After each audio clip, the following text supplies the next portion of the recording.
Eso es demasiado para que yo lo reciba. Y Alejandro se irguió y dijo, pero no es demasiado para mí el darlo. Dios es el que da el don. Por eso, no se acerque con una humildad falsa diciendo que usted no tiene ningún don particular. En los tribunales de Cristo, usted dará cuentas de lo que hizo con su don espiritual y su mayordomía de ese don espiritual. Así que usted necesita descubrir su don espiritual y hoy vamos a estar hablando acerca de cómo descubrir su don. Veamos en primer lugar la presentación de sacrificio. Todo empieza con la presentación de un sacrificio.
Por favor, mire Romanos 12, versículo 1.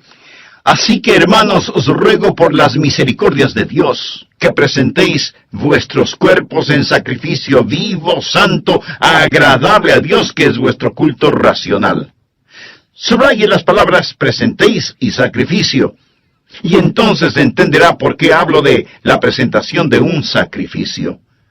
Pablo escribió bajo la inspiración divina y empieza diciendo, os ruego. Usted sabe lo que significa rogarle a alguien. Significa suplicarle. Y puesto que Pablo escribió por Dios mismo, casi es como si Dios estuviera de rodillas delante de nosotros, rogándonos. Esta es la oración de Dios hacia nosotros. Cuando oramos a Dios y le decimos, Señor, te ruego, Señor, por favor, Señor, por favor. Bien, si no oímos la oración de Dios hacia nosotros, ¿por qué Dios debe oír nuestra oración a Él? Nuestro Señor está diciendo, os ruego que presentéis vuestros cuerpos en sacrificio vivo. ¿Por qué? En base a las misericordias de Dios. Él es bueno siempre, ¿verdad?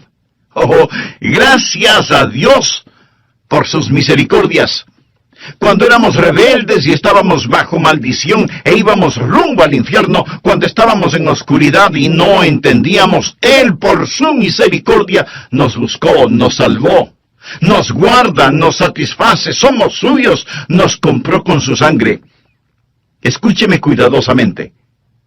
La consagración no es dar a Dios algo. La consagración es quitar sus manos de lo que ya le pertenece a Dios.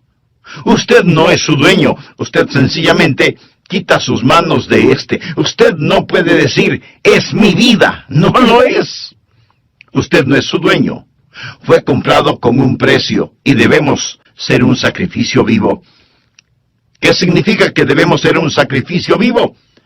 Permítame decirle lo que significa. En primer lugar, va a ser diferente a cualquier sacrificio animal del Antiguo Testamento, porque ningún sacrificio animal fue voluntario.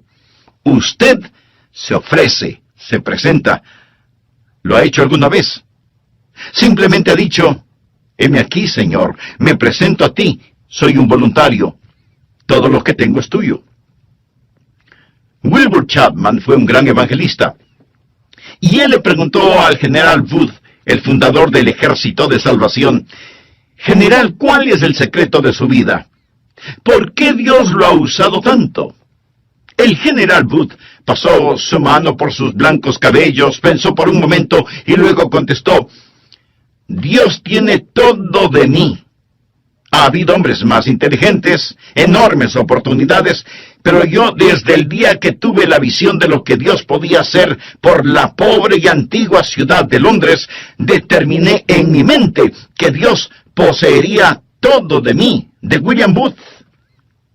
Permítame preguntarle, ¿alguna vez le ha dicho eso a Dios? Dios, aquí estoy. Puedes tener todo lo que soy. Me presento voluntariamente como un sacrificio, sabiendo que eso significa que soy desechable. Todos mis planes y metas, así como las llamadas posesiones, los sacrifico, Señor, a tu sangre. ¿Esto no le parece extraño a usted? Bueno, lo es para la gente moderna. Queremos tomar nuestro cristianismo y fijarlo a nuestra vida regular. Queremos defender nuestra vida, nuestros derechos. Permítame decirle lo que le sucedía a un sacrificio en el Antiguo Testamento. Era degollado.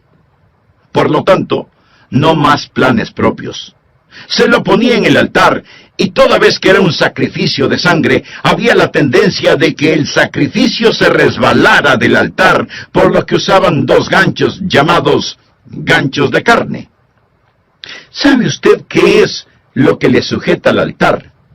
¿Tiene usted la tendencia de resbalarse del altar? Bueno, yo la tengo. Hay dos ganchos que lo mantendrán en el altar: disciplina y devoción. Y para pertenecer al Señor Jesucristo, eso es lo que debe hacer, presentarse como sacrificio vivo. Pero la mayoría de nosotros no queremos usar esos ganchos, disciplina y devoción, que nos mantendrán en el altar del sacrificio. ¿Sabe lo que el creyente promedio dirá al respecto? Yo no quiero estar obligado a nada. Me uniría a la iglesia, pero no quiero estar obligado a nada. Puedo prometer una ofrenda de amor, pero no quiero estar obligado. Quiero ser libre. No, mi amigo. Esto no es un sacrificio. ¿Y qué es lo que le pasaba al sacrificio en el Antiguo Testamento? Era consumido, era quemado. ¿Sabía que usted nunca adorará a Dios verdaderamente hasta que sea consumido? ¿Alguna vez ha sido consumido por el fuego santo de Dios? Eso es lo que Pablo está diciendo. Pero algunos de ustedes objetarán diciendo: un momento, pastor, por favor. Yo no quiero hacer todo eso. Solo quiero que me diga cuál es mi maravilloso don espiritual. Bueno, Pablo se lo va a decir. Pero verá, mi amigo, primero debe haber una presentación sacrificial, o sea, la presentación de usted mismo. Usted dice: Pastor Rogers, si yo hiciera eso, ¿quién sabe lo que Dios quisiera que yo haga? Suponga que usted tiene un hijo, jovencito, y suponga que un día su joven hijo viene y le dice: papá, he estado pensando, tú eres tan sabio, amoroso y bondadoso, y tienes tanta experiencia. Por eso, me parece que lo mejor que puedo hacer es pedirte consejo. Y lo que tú me digas que debo hacer, eso es lo que haré. Y lo haré de todo corazón. Dime qué quieres que haga, dónde quieres que vaya, qué deseas que estudie, quiénes quieres que sean mis amigos. Lo que me digas, lo haré. Y usted piensa: mi hijo debe tener calentura. Pero suponga que en verdad quiere hacer lo que usted le pide. Así que usted va donde su esposa y le dice: parece que a nuestro hijo lo tenemos en las manos.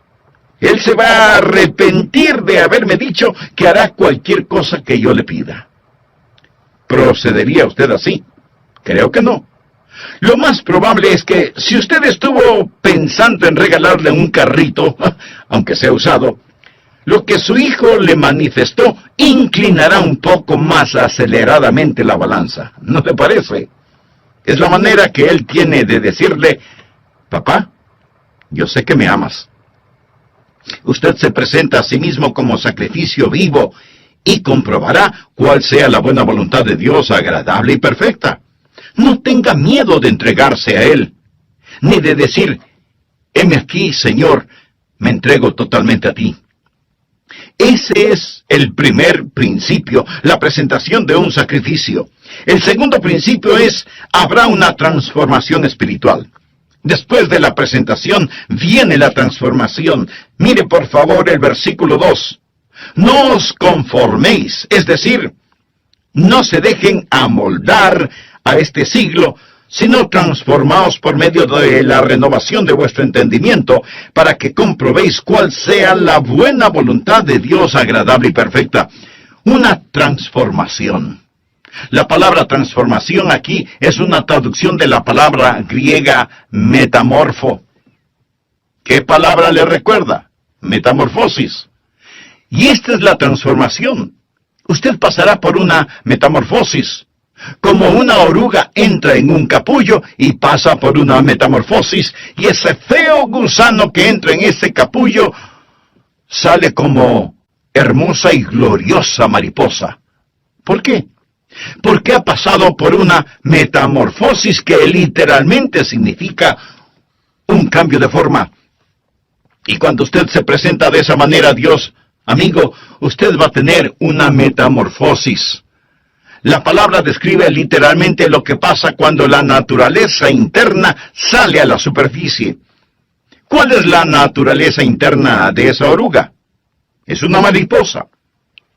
¿Sabía que esta es la palabra que se usó cuando Jesús fue transformado en el monte de la transfiguración? ¿Recuerda la historia? Él subió a esa montaña con Pedro, Santiago y Juan, y allí la Biblia dice que él fue transformado, transfigurado. Es exactamente la misma palabra que se usa aquí. Por ello, se le llama el monte de la transfiguración. Jesús pasó por una metamorfosis. ¿Recuerdan lo que dije? ¿Qué es una metamorfosis? Es cuando la naturaleza interna sale a la superficie. ¿Cuál es la naturaleza interna de Jesús? Gloria. Cuando él pasó la metamorfosis, su gloria salió a la superficie. Su rostro resplandecía como el sol de mediodía. Su vestidura era blanca como la nieve. El fulgor del Señor Jesucristo estaba allí siempre, pero lo que estaba en la naturaleza interna pasó por una metamorfosis. Y la naturaleza interna salió a la superficie como la naturaleza interna de una oruga, una mariposa. La naturaleza interna de Jesús es gloria. Una pregunta. ¿Cuál es su naturaleza interna si es algo? Jesús. Jesús. Él es su naturaleza interna. Y cuando usted se presenta a Él como un sacrificio vivo, una transformación espiritual toma lugar. El Jesús que es residente en usted se convierte en el Jesús presidente en usted. El Jesús escondido en usted es el Jesús revelado en usted. Y hay un cambio divino y usted no es moldeado por este mundo. Y este mundo que camuflaría, borraría y escondería su naturaleza interna. Esos grilletes se rompen. Y Jesucristo sale de usted. Y usted tiene un cambio divino que le da la mente de Cristo. Se renueva en el espíritu de su mente. Usted nunca entenderá realmente su don espiritual sin la mente de Cristo, sin una mente renovada. Y si usted está intentando descubrir su don espiritual sin presentarse voluntariamente como sacrificio, con razón que no sabe cuál es su don espiritual. ¿Sabe por qué usted no sabe cuál es su don espiritual? Porque su mente no está renovada. Pero cuando usted se presenta a Él como un sacrificio, habrá una transformación espiritual y usted comprobará cuál sea la buena voluntad de Dios, agradable y perfecta. No le tema a la voluntad de Dios. Ese es el lugar más alto, más feliz y más santo para usted. El tercer principio es, habrá tiempo para una sobria consideración. Leamos Romanos 12:3. Digo pues por la gracia que me es dada. Recuerda lo que es la palabra gracia. Es caris. El apóstol está diciendo, por el carisma que he recibido, a cada cual que está entre vosotros, que no tenga más alto concepto de sí que el que debe tener, Subraye la palabra tener. Sino que piense de sí con cordura, conforme a la medida de fe que Dios repartió a cada uno. Note el énfasis de Pablo en las palabras tener y pensar. No estamos hablando de que Él, Jesús, va a renovar nuestra mente. Bien. ¿Qué es lo que usted haría con una mente renovada? Puedo sugerirle que piense. Tal vez algunos de ustedes crean que es erróneo el pensar. Piensa que cuando usted se volvió un creyente, puso su mente en neutro y que debe vivir solo con estremecimientos espirituales. ¡No! Dios renueva su mente para que usted pueda pensar con esa mente renovada. Hablamos de descubrir su don espiritual y usted debe pensar. Ahora, ¿cómo o qué piensa de usted mismo? Quiero que haga un inventario de usted mismo. Olvídese por un momento de mí y solo piense en usted. ¿Cómo debe pensar? Bueno, miremos la respuesta en el versículo 3. Que no tenga más alto concepto de sí que el que debe tener. Eso, mi amigo, en simple español quiere decir que no debe presumir de tener un don espiritual que no lo tiene. Escuchamos a algunas personas decir, oh, usted puede hacer cualquier cosa que piensa que puede alcanzar. Hay una palabra muy castiza para describir eso. Tonterías. Eso es pura necedad. Les dicen a los jóvenes, cualquier cosa que quieran hacer, la pueden hacer. Muy bien. Veamos quién puede tomar el lugar de Michael Jordan, el más grande atleta que ha existido en el básquetbol. ¿Quién puede rivalizar con él solo pensándolo? No.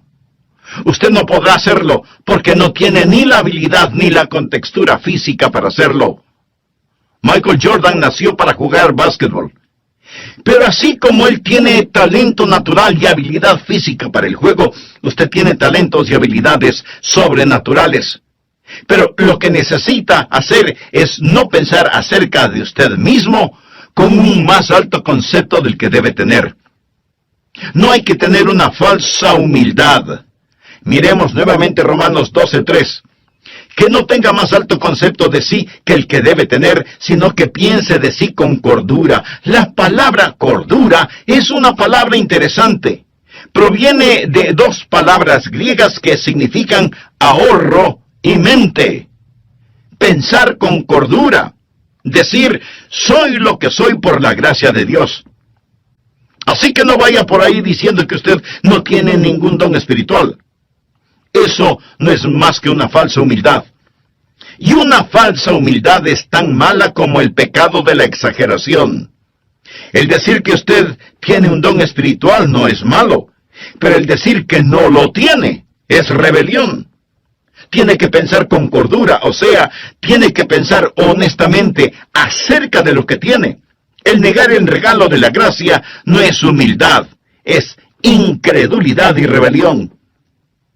Pensar de nosotros mismos con cordura, sin pecaminosa exageración ni falsa humildad.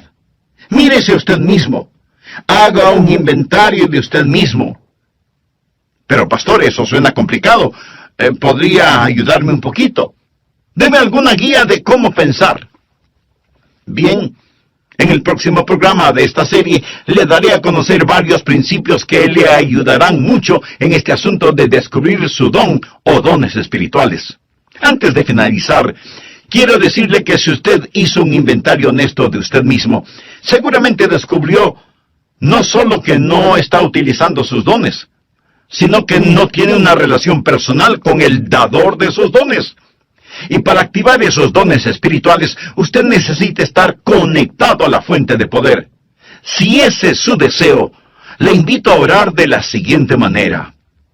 Amado Dios, sé que he estado viviendo una religiosidad que no ha cambiado mi manera negativa de vivir. Me reconozco pecador delante de ti y vengo a implorar tu misericordia, tu perdón, tu gracia. Señor Jesús, gracias por pagar la deuda de mi pecado con tu propia vida en la cruz del Calvario. Gracias por amarme de tal manera. Este mismo momento por fe te recibo en mi corazón como mi Salvador y Señor. Ten la bondad de hacerme un instrumento útil en tus manos y utiliza mi vida y los dones que me has dado para honra y gloria de tu nombre. Lo pido en tu nombre. Amén.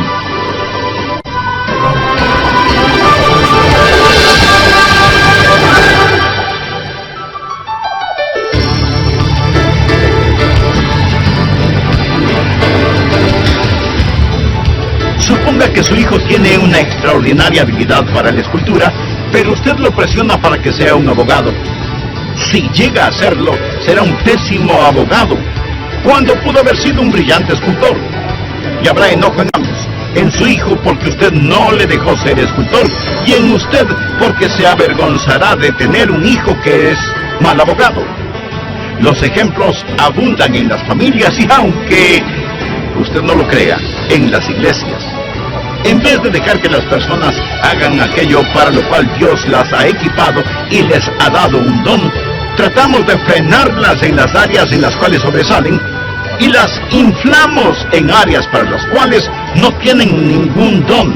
Dios le ha dado a usted un don particular y hoy terminaremos de estudiar cómo descubrir su don espiritual. Bienvenidos a El Amor que Vale, con el pastor, maestro y actor, Dr. Adrián Rogers, supliendo las necesidades de la gente con la verdad de la palabra de Dios, trayendo personas a Cristo, transformando vidas alrededor del mundo y ayudándole a usted a descubrir el poder del amor más grande, el amor que vale.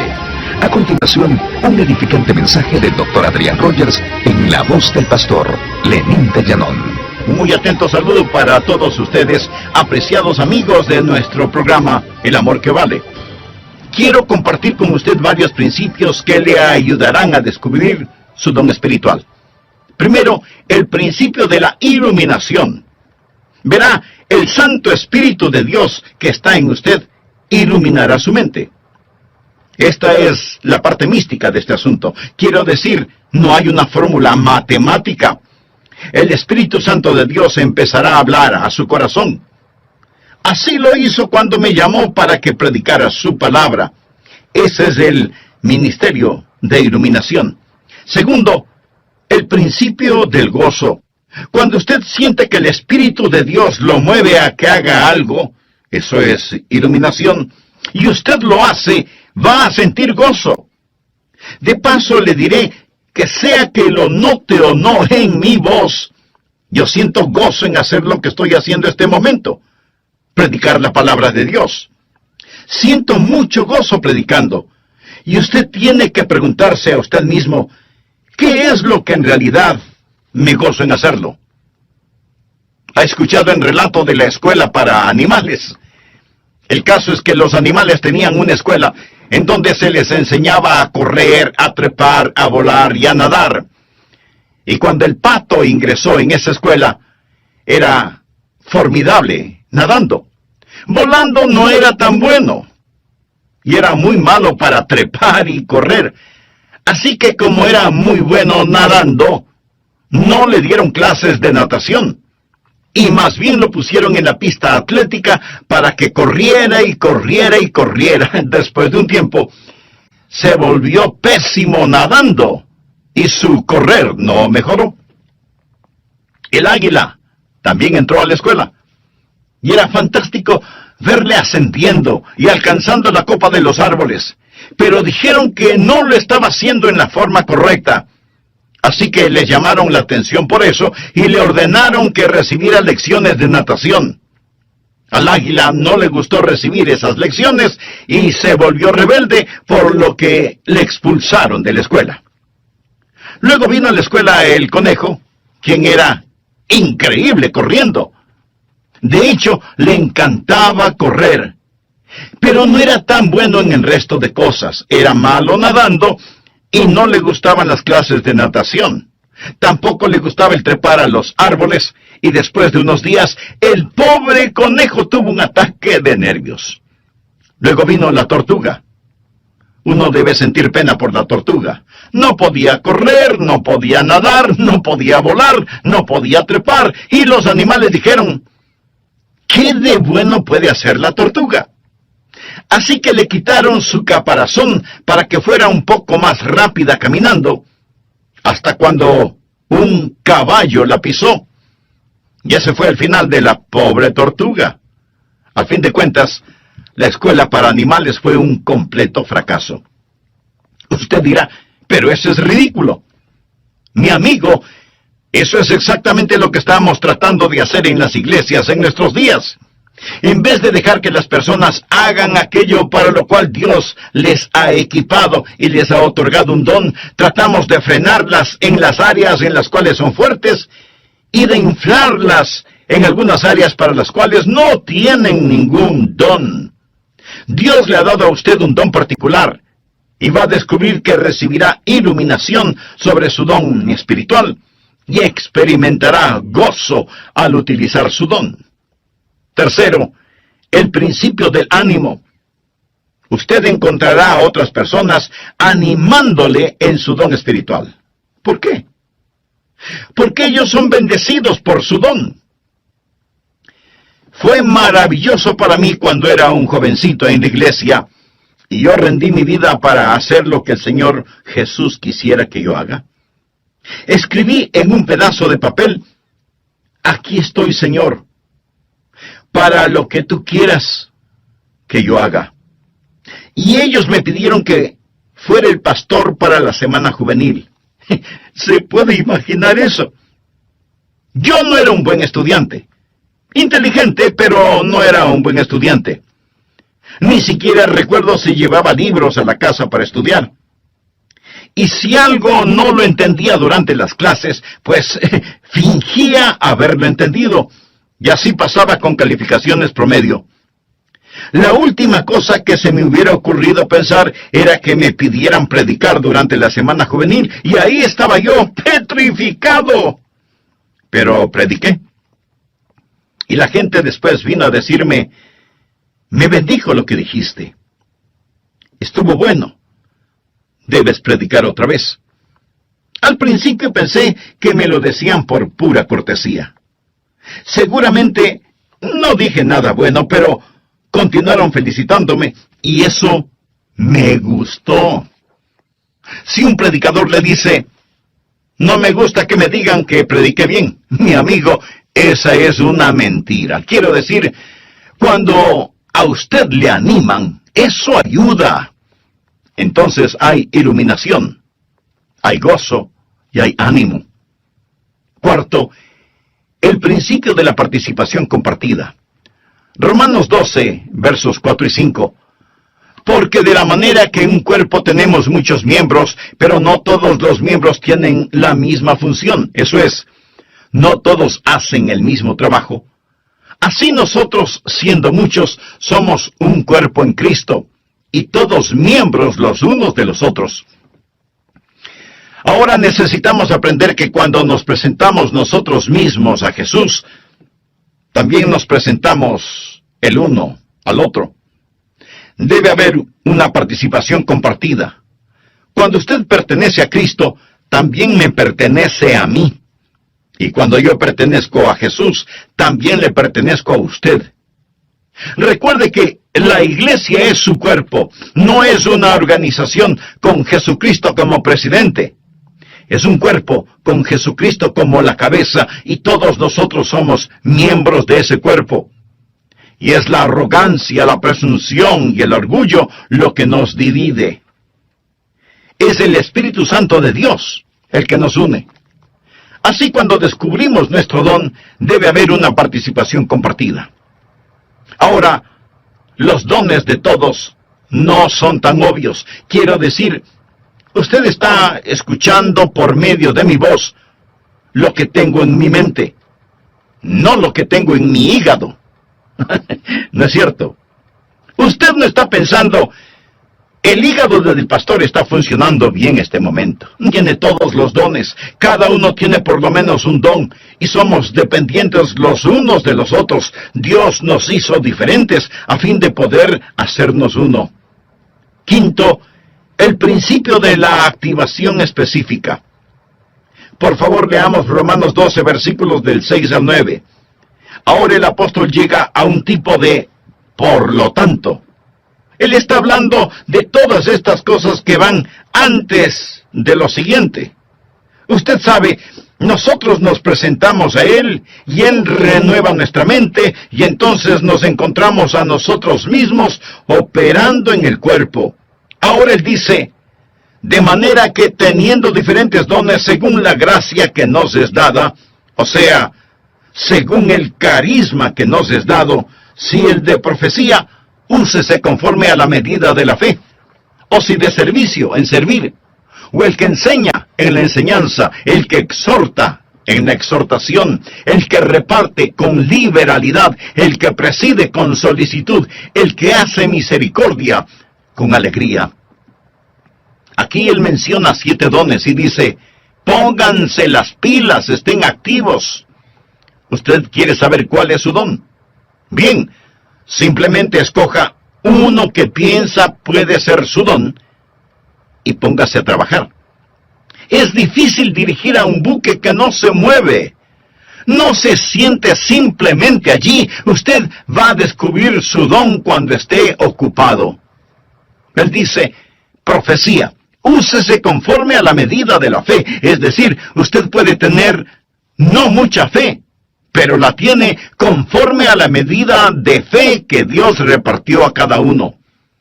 Tome lo que tiene y póngalo a trabajar. Leamos una vez más rápidamente estos 7 dones. Veamos si puede detectar el suyo. 7 dones aquí mismo.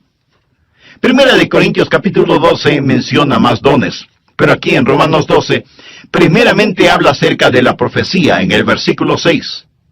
¿Lo ve usted? Mírelo, bien. ¿Qué es profecía? El don de profecía es declarar la verdad. Si usted tiene el don de profecía, se encontrará, por ejemplo, sirviendo en el ministerio de las prisiones, trabajo misionero. Se verá quizás enseñando una clase, pero usted se va a encontrar enseñando. Usted va a tener un deseo de poner persuasión y será persuasivo, y usted moverá a las personas a la acción. Y luego menciona en el versículo 7, servicio. Esa es otra palabra para el ministerio. Y usted va a encontrarse, si ese es su don, haciendo lo que tantas personas hacen tras bambalinas en las iglesias. Y eso es satisfacer necesidades espirituales de una manera práctica. Es trabajo dentro de la iglesia, en actividades de acuerdo al don que tiene. Ayer asistí a un programa de actividades. 2 de mis nietos estaban jugando baloncesto. Allí se fue todo el día sábado.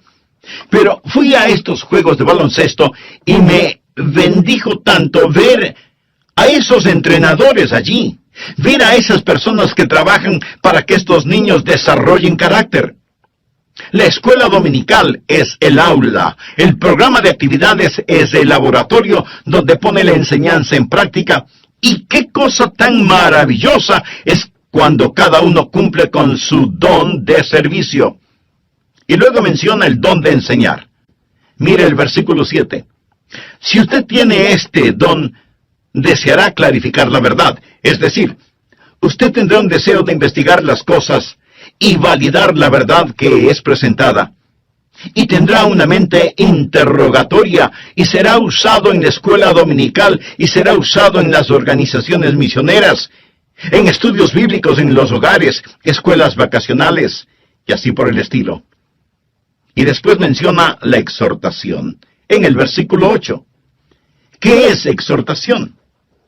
Es el deseo de estimular a las personas en su fe, para exhortarlas a amar mejor a Jesús. Y si usted tiene ese don, va a disfrutar la consejería personal. Usted quizás va a estar en el ministerio de música, o quizás en visitación, buscando a los que están perdidos o descarriados, ganando almas. El ministerio de motivación. Eso es exhortación. Y luego menciona repartir o dar. A todos se nos manda dar, pero algunas personas tienen el don de dar. ¿Y qué es eso?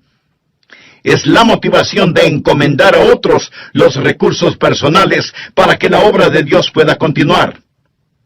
Sabe tomar decisiones buenas para satisfacer necesidades inmediatas. Usted tiene cuidado al dar, pero está deseoso de dar y tiene la habilidad de acumular y dispersar los recursos. Y hay personas en nuestras iglesias que tienen el don de dar. Y doy gracias a Dios por eso. Y continúe en el versículo 8 con presidir. Quizá ese sea su don. Es el de motivar, no el de mandar. Es coordinar las cosas y ayudar a las personas a ver todo el panorama y moverlos hacia esa visión. Coordinar las actividades de otros para una meta común, para la gloria de Dios. Y ese es el don de presidir, dirigir, ponerse de pie ante otros. Una persona que tiene este don también tiene el don de visión. Él ve hacia donde debemos ir y empieza a llevar y a motivar a las personas hacia eso. Luego tenemos el don de misericordia. Quizá ese sea su don. ¿O cuán necesario es ese don? Mire el versículo 8. ¿Cuál es el don de misericordia?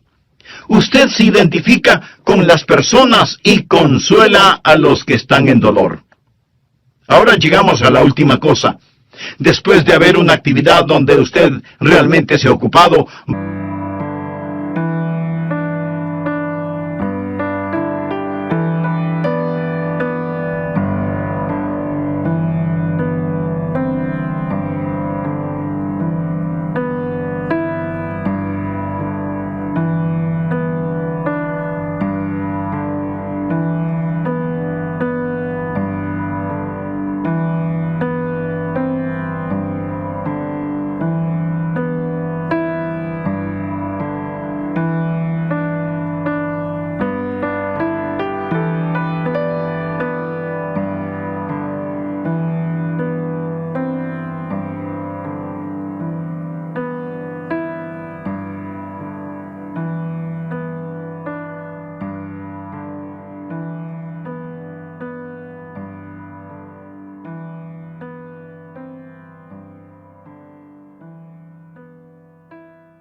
¿qué pasaría si usted se presenta como sacrificio vivo y tuviera una transformación espiritual?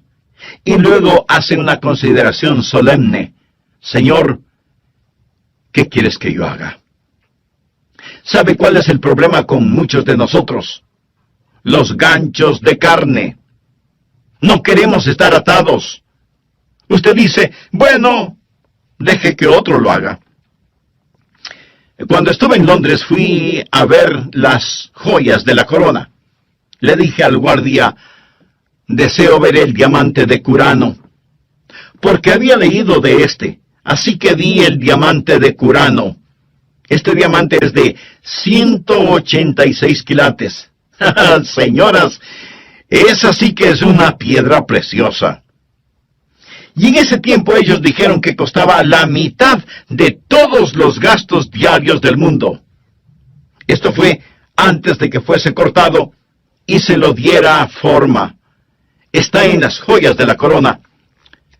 Le fue dado a la reina Victoria por un príncipe de Punjab, un jovencito que lo tenía en su posesión. Él se lo dio a la reina de Inglaterra. Después, este príncipe de Punjab se convirtió en un hombre.